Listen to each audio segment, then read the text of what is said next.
Merhaba sevgili izleyiciler, gündem analize hoş geldiniz. Yeni bir programla karşınızdayız ve bu programda tek bir konuyu, İran'daki son durumu, Hamaney'in yerine gelen yeni lider, onun açıklamaları, İran'daki savaşta gelinen aşama nedir?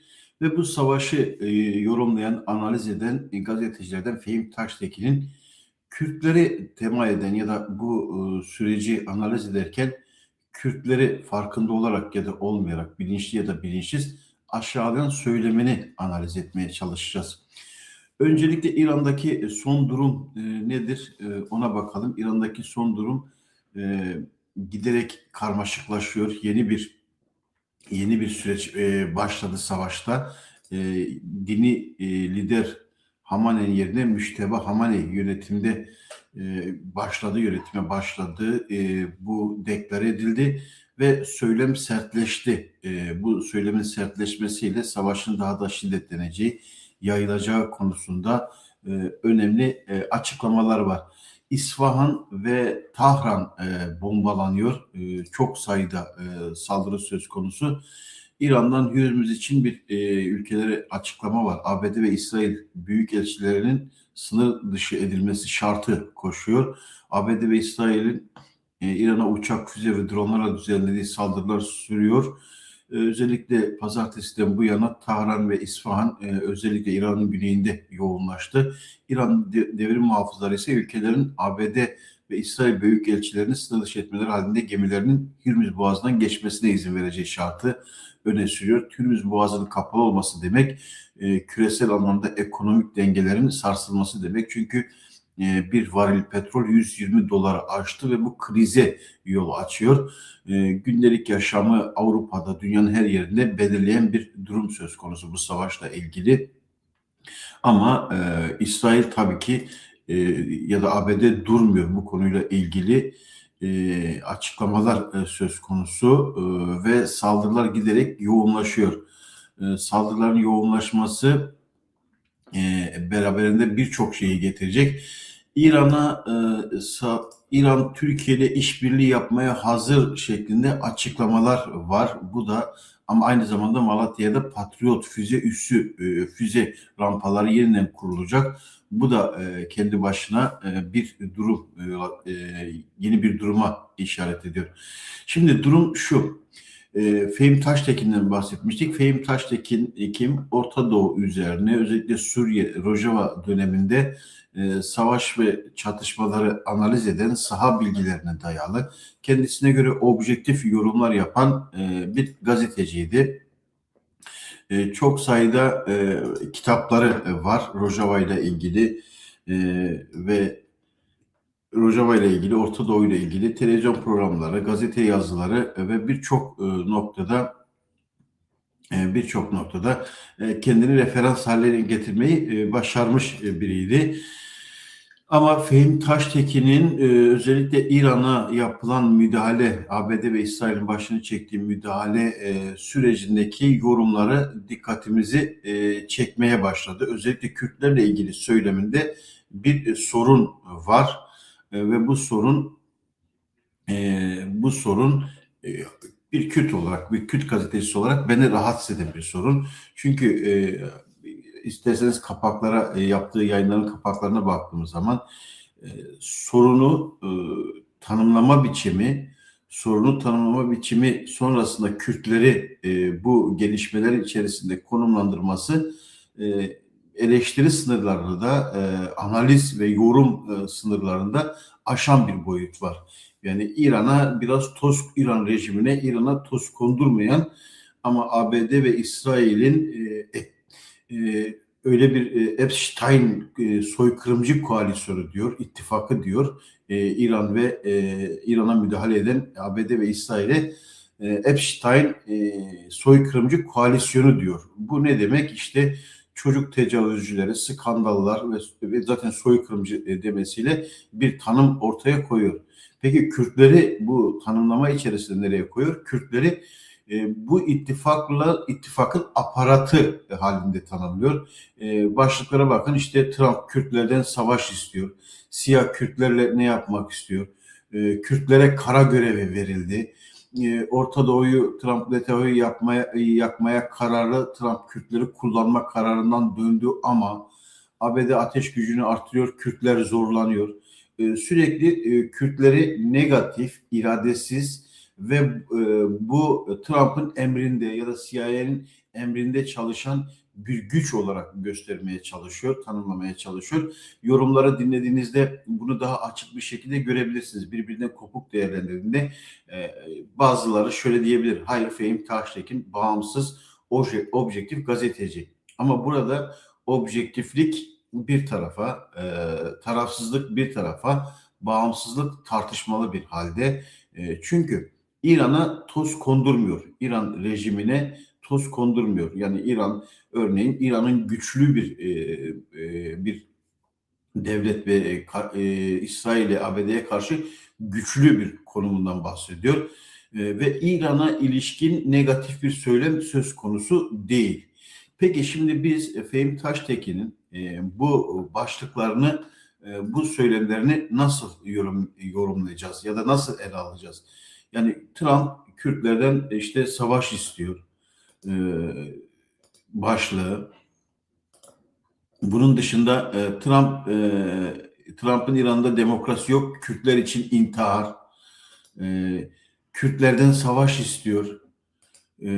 Orta Doğu'yu yapmaya kararlı Trump Kürtleri kullanma kararından döndü ama diyor ve devamında devamında daha değişik başlıklarla Kürtleri sürekli son 9 gündür İran'la ilgili yaptığı bütün YouTube yayınlarında, programlarında işte Epstein soykırımcı ittifakı İran'a saldırdı, Orta Doğu'yu kaos haline getirdi ve Kürtler de bunun aparatı şeklinde bir sonuç ortaya çıkıyor. Objektif olarak ortaya çıkan sonuç bu.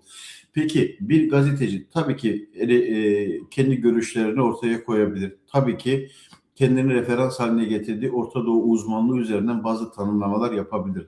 Tabii ki Kürtlerin politik taktiklerini, askeri strateji ve taktiklerini eleştirebilir, taraflarını eleştirebilir. Bu başka bir şey. Ama Suriye ve Rojava'daki yayınları sürecinde Fehim Taştekin Kürtlere daha sempatik görünen, hatta Rojava kitabıyla daha sempatik görünen bir durumdaydı. Orada Rojava'yı ve Suriye'deki Kürtlerin mücadelesini görece savunur pozisyondaydı. Ama Suriye'deki analizlerini, İran'daki analizlerini, İran'daki gelişmelere dair analizleri kıyasladığımız zaman ortaya çıkan bir sonuç var. Fehim Taştekin aslında İran'ın Suriye'deki politikasını da destekler bir pozisyondaydı. Objektif olarak böylesi bir sonuç ortaya çıkıyor. Çünkü orada da Fehim Taştekin'in işte AKP muhalifliği nedeniyle belki bu mağduriyetini yaşadı.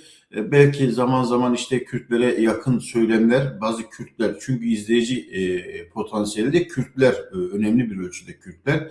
Şimdi Fehim Taştekin ne dedi? Zaman zaman biz de rastlıyoruz, konuşuyoruz. İşte Orta Doğu ile ilgili gelişmelerde Suriye ve İran başta olmak üzere bu gelişmelere ilişkin kendisini bir nebze ya da önemli ölçüde diyelim referans haline getirmişti. Şimdi ama burada bizim bir Fehim Taştekin okuması yapmamız gerekiyor.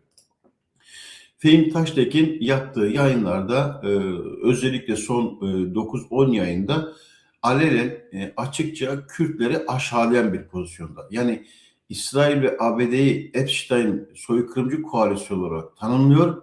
Kürtlerin bu ittifakla içine girdiği ya da girebileceği bir ilişkiyi de bu haneye yazıyor.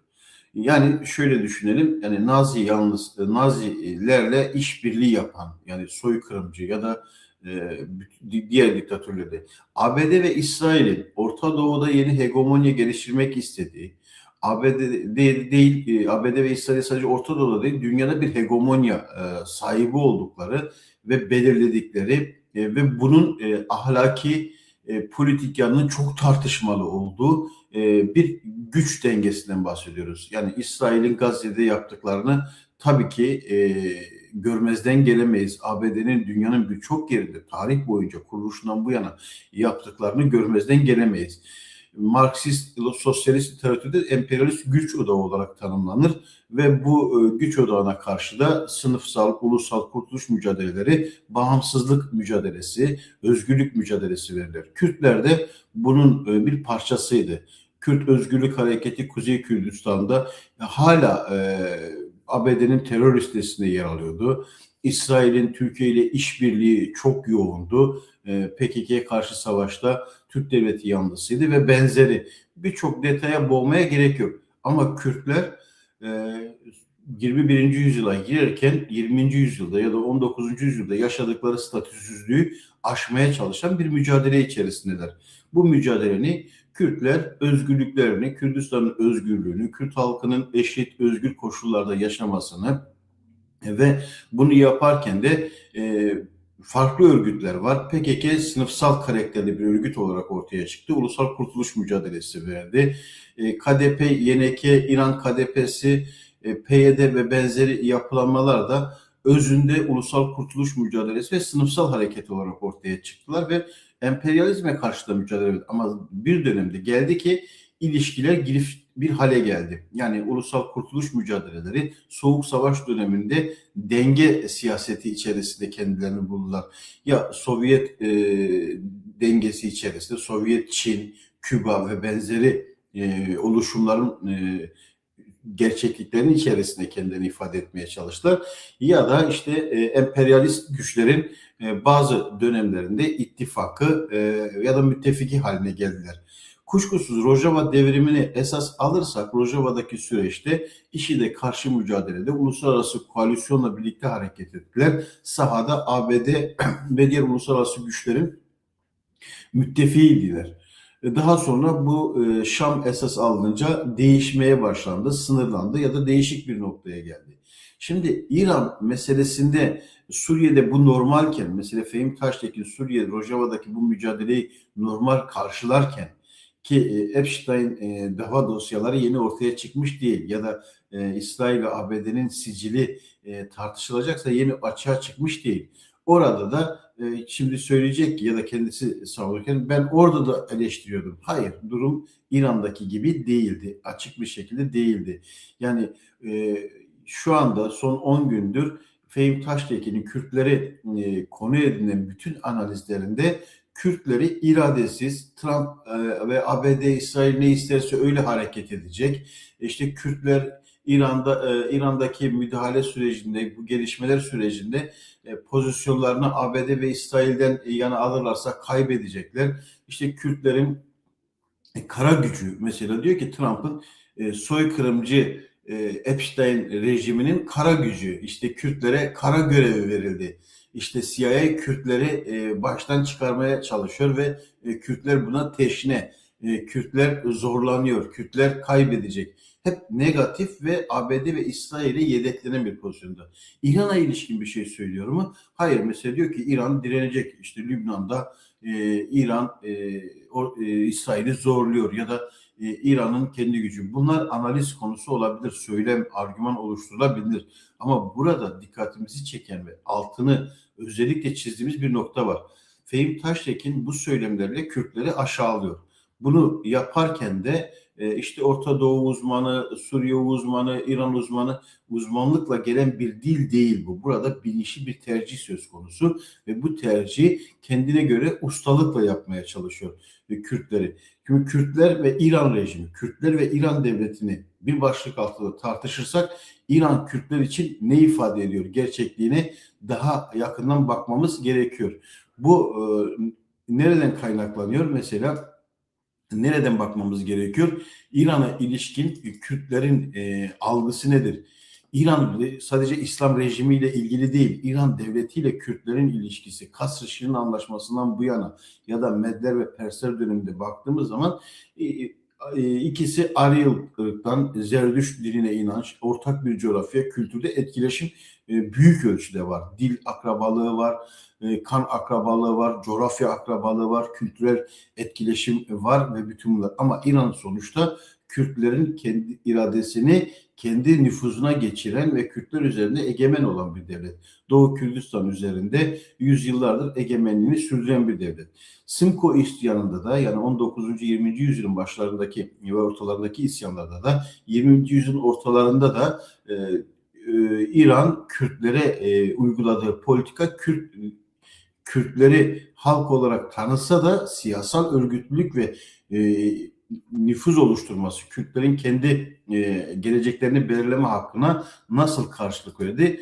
Kürtleri belirli amaçlı aslında özellikle şu pozisyondaydı. Yani Mahabat'ta da Kürtleri, liderlerini astı ve çok sayıda Kürt'ü katletti. Simko isyanında da, Şeyh Ubeydillah isyanında da. Dolayısıyla Kürtlerle ilgili gelişmelerden bahsedeceksek, İran'la Kürtlerin ilişkisinde İran rejimi Kürtleri, çocukları gözü önünde babalarını idam etti. Anneleri gözü önünde çocuklarını idam etti. Binlerce Kürt tutsak, yüzlerce idam söz konusuydu. Yani öylesine Kürt gençleri idam edildi ki, Kürt kadınları katledildi ki, dolayısıyla İran rejiminin Kürtlere reva gördüğü durum ve Kürtlerle Türkler arasındaki PKK öncülüklü savaşta İran çoğu dönem Türk devletine istihbarat verdiği olan alan açtı ve Anti-Kürt ittifakının bir parçasıydı İslam rejimi. Doktor Kasımlı'nın katledilmesi, Şerefkendi'nin katledilmesi, bütün bunlar Kürt liderlere yönelik suikastlerde de İran rejiminin sicili bozuk. Hamaney'den Ahmedi Necat'a kadar, hatta birebir tetikçisi oldukları süreçlerden söz edildi. Dolayısıyla İran'la ilgili Kürtler söz konusu olduğunda yani Kürtlerin gözünde, dediğim gibi, İran nedir? Kürtleri idam eden, Kürtlerin iradesini hiçe sayan bir yaklaşım içerisinde ve Kürtler bunun farkında. Kürtler bunu yaşadılar. PEJAK'la İran arasında kıyasıya savaşlar oldu 2010-2012 sürecinde. İran devleti, Kürdistan Demokrat Partisi'ne, Komar'a yönelik onlarca saldırı. Şunu açıklıkla belirtebilirim ki yüzlerce havan ve katyuşa saldırısına maruz kaldığımız bölgede tanıklık ettim ben. Yani İran'ın Güney Kürdistan'ı bombalaması, PEJAK'ı bombalaması, Kürt örgütlerini bombalamasını bizzat yaşamış biri olarak da söylüyorum. O döneme tanıklık etmiş biri olarak da söylüyorum. Yani İran rejimi ve İran devleti yüzyıllardır Kürtlere baskı politikasıyla, yoksa rejimin Doğu Kürdistan'da bir karşılığı yok, toplumda bir karşılığı yok, ama baskıyla ayakta kalmaya çalıştı ve şimdi Kürtler doğal olarak İran'a bir müdahale oluyor. İran rejiminin değişmesi, İran rejiminin gitmesi gerekiyor ya da İran'ı tanımlarken Doğu Kürdistanlı Kürt örgütler PKK öncülüklü harekette, KDP öncülüklü harekette, YNK öncülüklü harekette doğal olarak Kürtlerin haklarının ve özgürlüklerinin garanti altına alınmasını istiyor. Ama Fehim Taştekin yayınlarında işte Kürtleri sürekli İsrail'in ve ABD'nin, Trump'ın, yani bırakalım ABD ve İsrail kurumsal bir dil de kullanmıyor, Trump'ın istediğine göre, Trump'ın yaklaşımlarına göre Kürtler sanki tutum belirliyormuş gibi ya da taraf alacakmış gibi bir yaklaşım içerisinde. Oysa Kürtler hazırlıklarını yaptı. Yani Doğu Kürdistan'ı biraz bilen, Kürt örgütlerini biraz tanıyan, özellikle PEJAK'ın şekillendiği atmosferi, süreci bilen birisi Fehim Taştekin'in düşüncelerinin ne kadar yanlış olduğunu, doğru olmadığını ve siyasal olarak eleştiri aklının ve ahlakının da ötesinde bir niyet taşıdığını görür. Şimdi biraz sahayı bilen, biraz bu Kürt örgütlerini tanıyan, biraz süreci takip etmeye çalışan bir gazeteci olarak. Şimdi Kürtler tutumunu hakikaten İsrail ve ABD'nin isteklerine doğru göre mi belirliyor? Öyle olmuş olsaydı bu süreç çok daha erken başlamaz mıydı? Yani PEJAK bunu kabul etmiş olsaydı belki İran'a müdahale birkaç yıl öncesinde başlayacaktı. 12 gün savaşlarında farklı bir tutum sergileyeceklerdi. Kürtlerin şunu belirtelim, bir KCK, KCK'nin bileşeni olarak PEJAK'ın Doğu Kürdistan parti politikası, silahlı mücadele politikası belirgindir.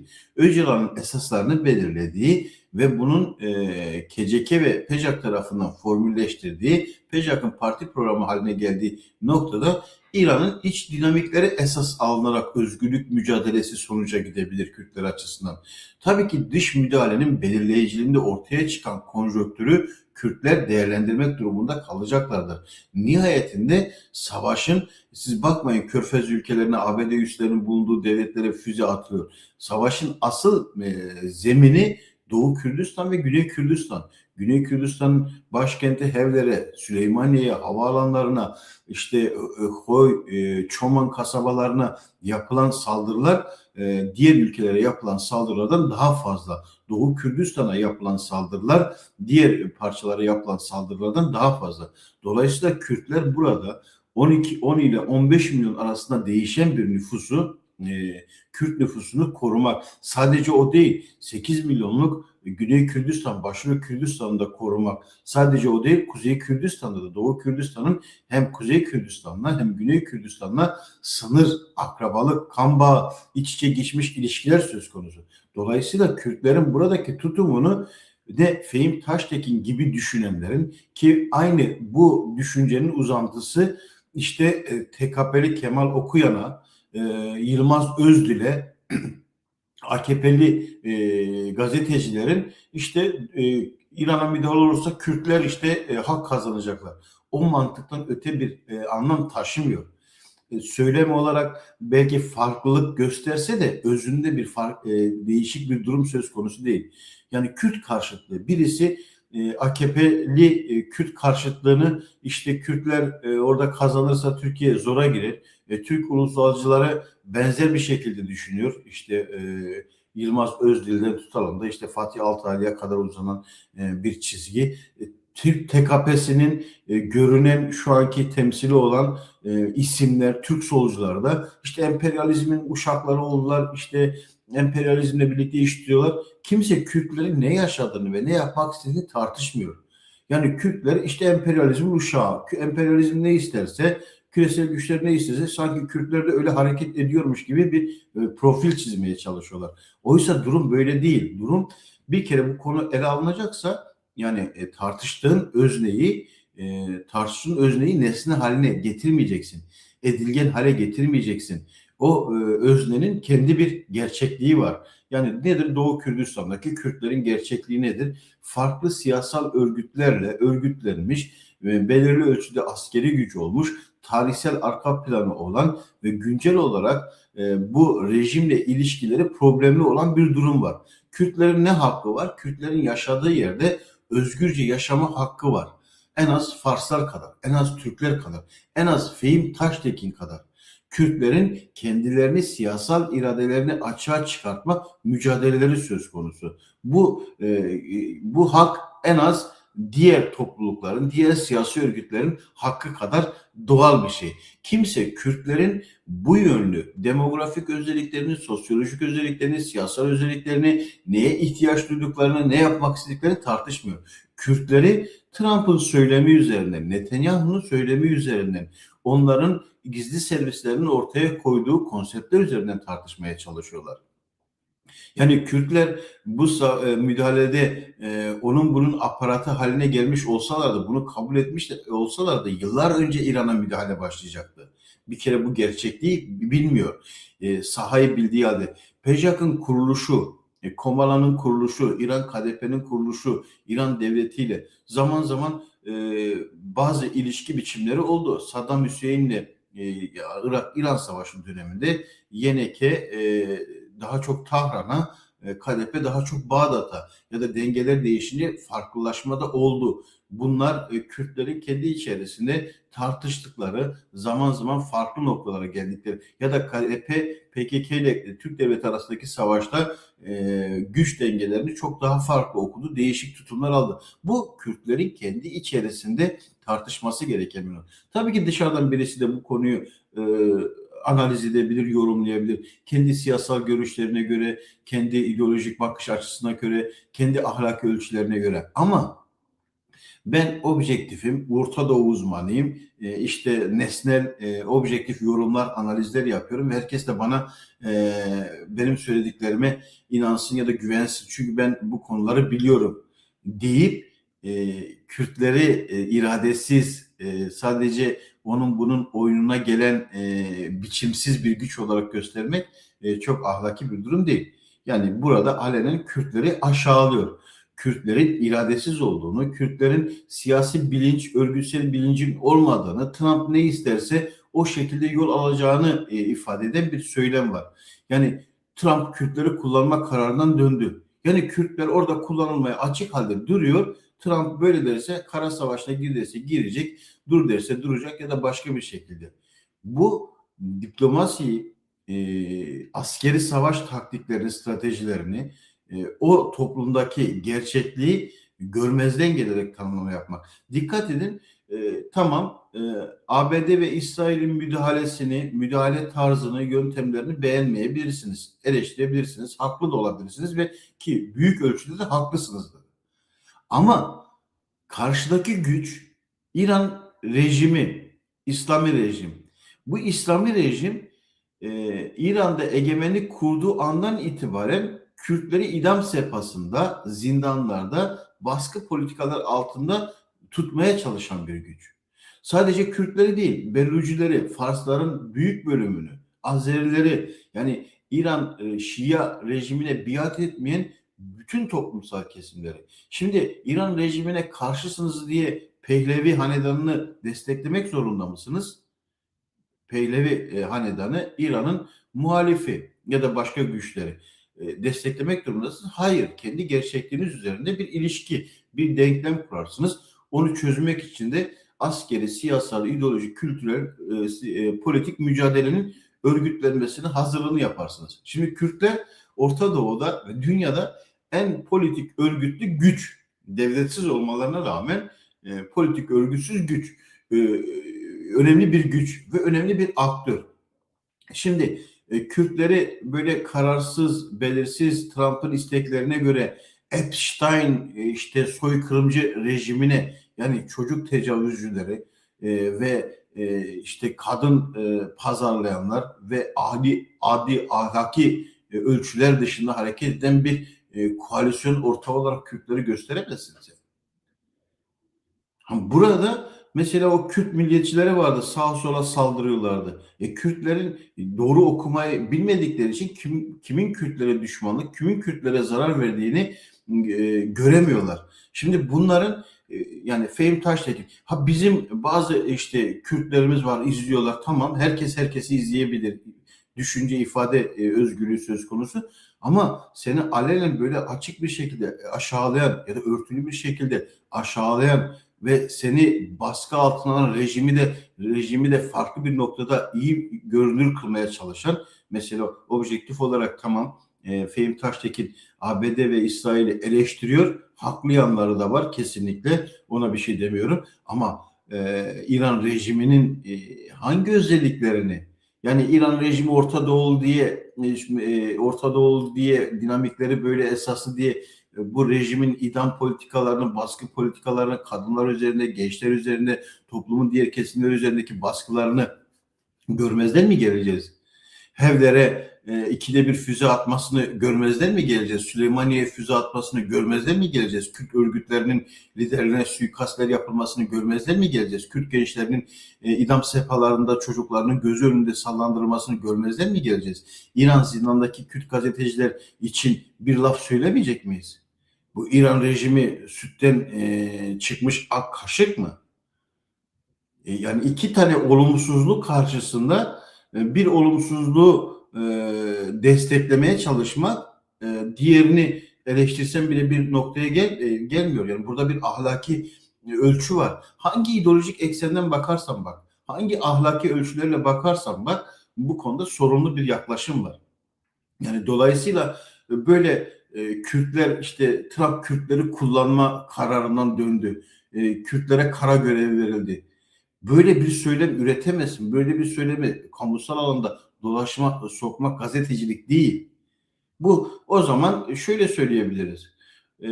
İran'daki idam rejimlerinin savunucusu Fehim Taştekin. İran'daki Jina Amini'yi katleden rejimin destekçisi. Bütün dünya kadınları Jinjiyan Azadi sloganıyla bunu sahiplendiler. Fransa devriminde Paris'teki komünlerde eşitlik, özgürlük, kardeşlik sloganları gibi bütün dünyaya yayılan bir durum söz konusu. Burada bir gerçeklik var. Yani bir Kürt genç kadını katledildi.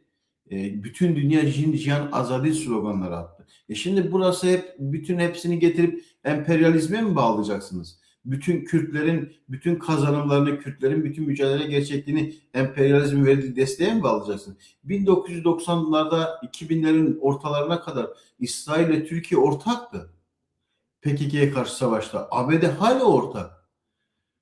Yani bütün bunlar görmezden gelinebilir mi? Bir deneyimli gazeteci, Orta Doğu'yu bilen bir gazeteci, işte İran'ı, Suriye'yi bilir. Şimdi Suriye'deki analizlerini de yeniden okuduğumda ya da yorumlamaya çalıştığımda ortaya şöyle bir durum çıkıyor. Bir İran sempatizanlığı söz konusu ve bir Kürt karşıtlığı var.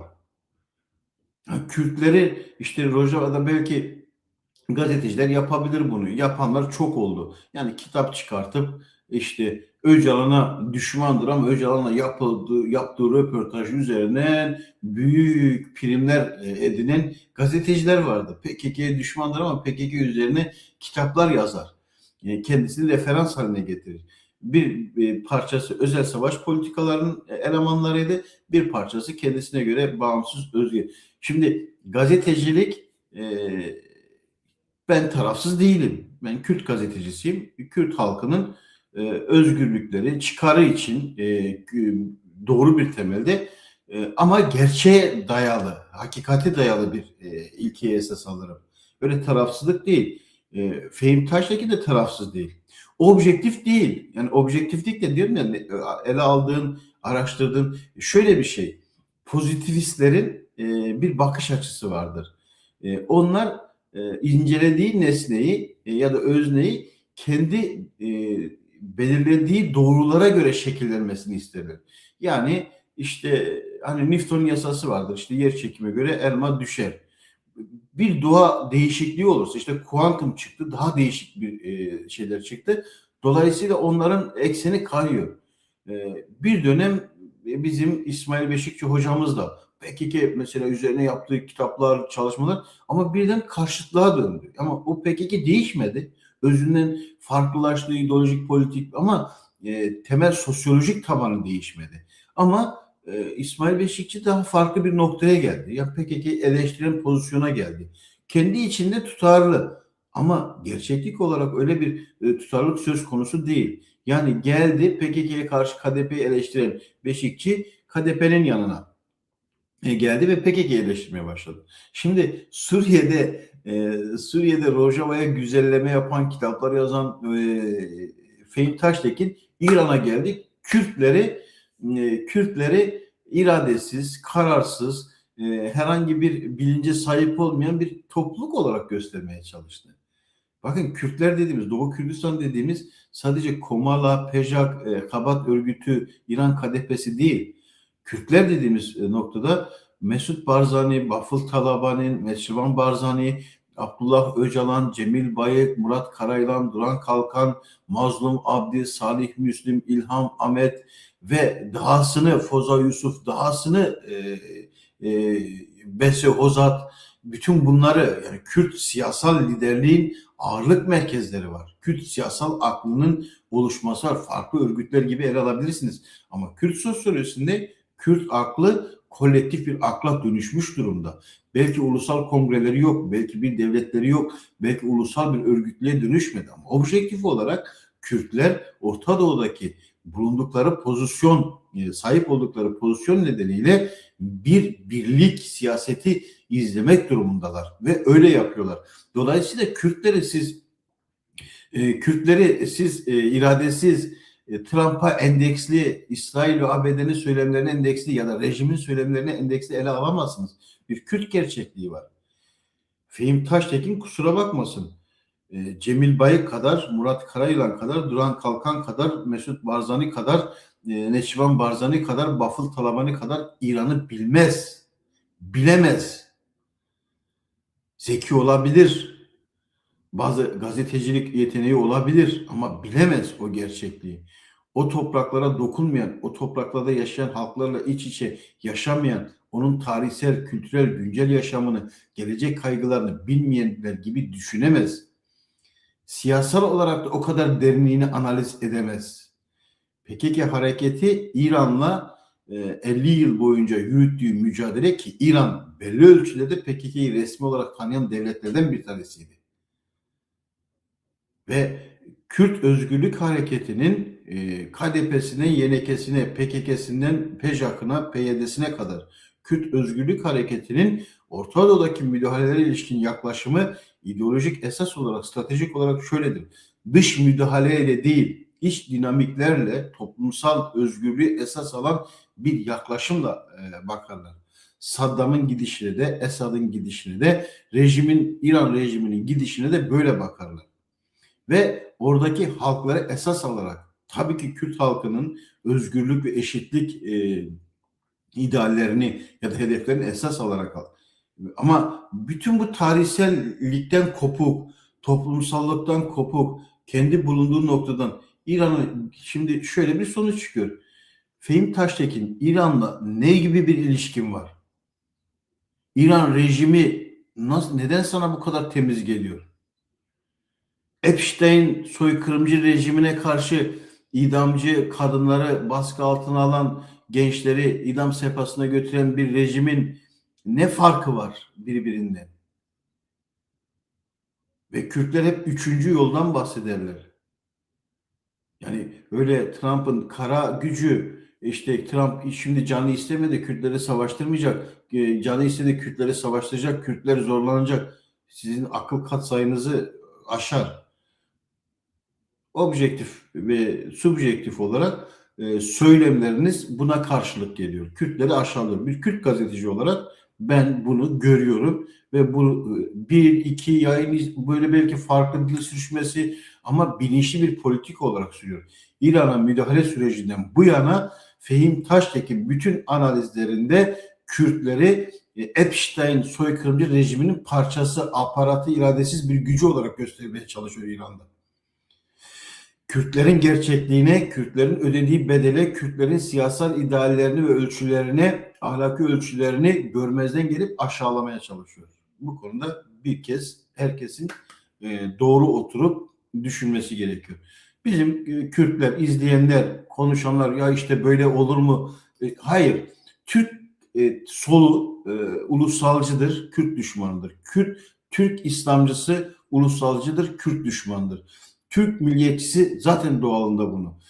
Ama buna rağmen Devlet Bahçeli bile bugünkü açıklamasında şöyle söylüyor. Trump'a diyor ki Kürtler diyor e, Trump'a Kürt kardeşlerim satılık, kiralık ve tetikçi değildir. Ya böyle Bahçeli bile yani bunu fark ediyor ama bu söylemin içerine getirmesine gerek yoktu. Doğru değildi. Dolayısıyla Fehim Taştekin kendi aklı varsa kendisine saklasın. Kürtlere de söylüyorum.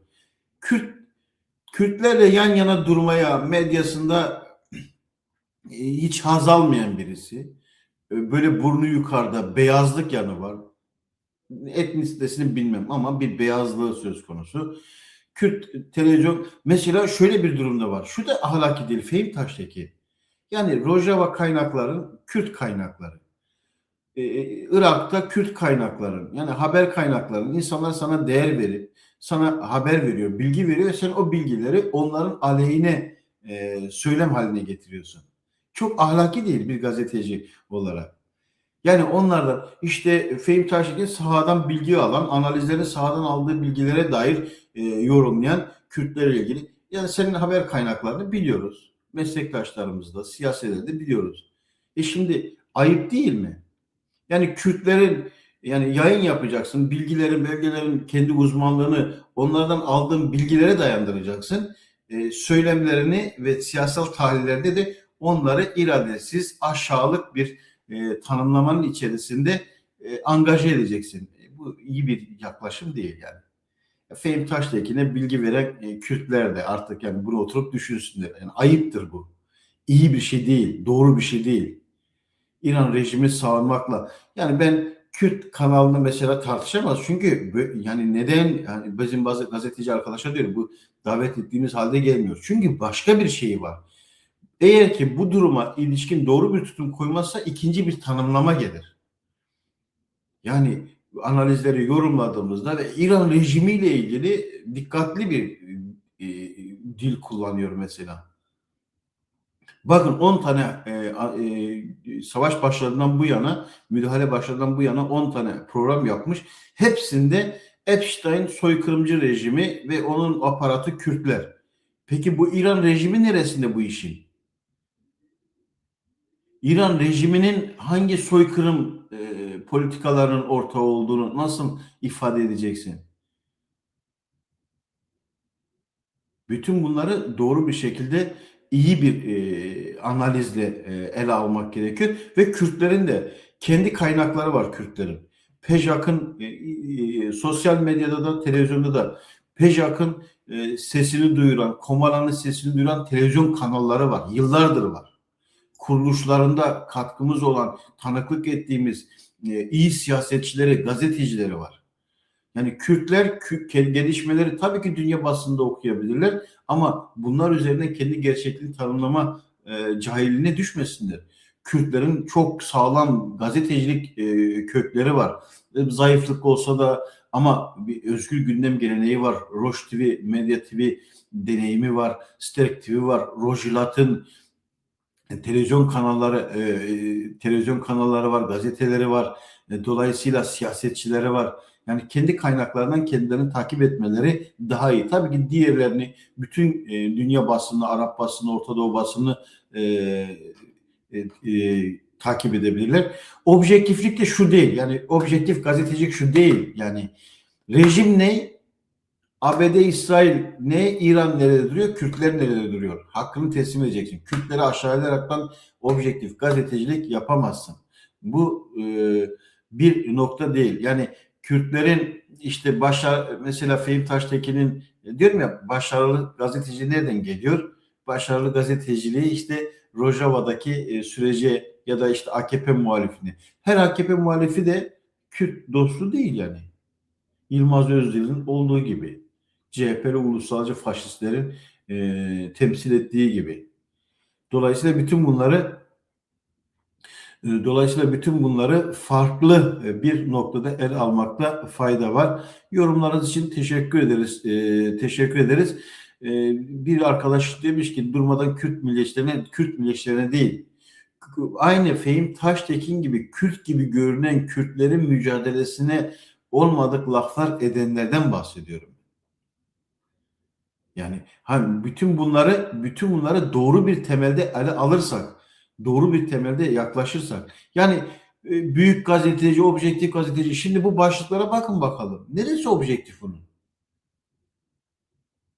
Yani Epstein koalisyonu, soykırımcı koalisyonuyla ortak olan Kürtler var mı? Bütün bunları doğru bir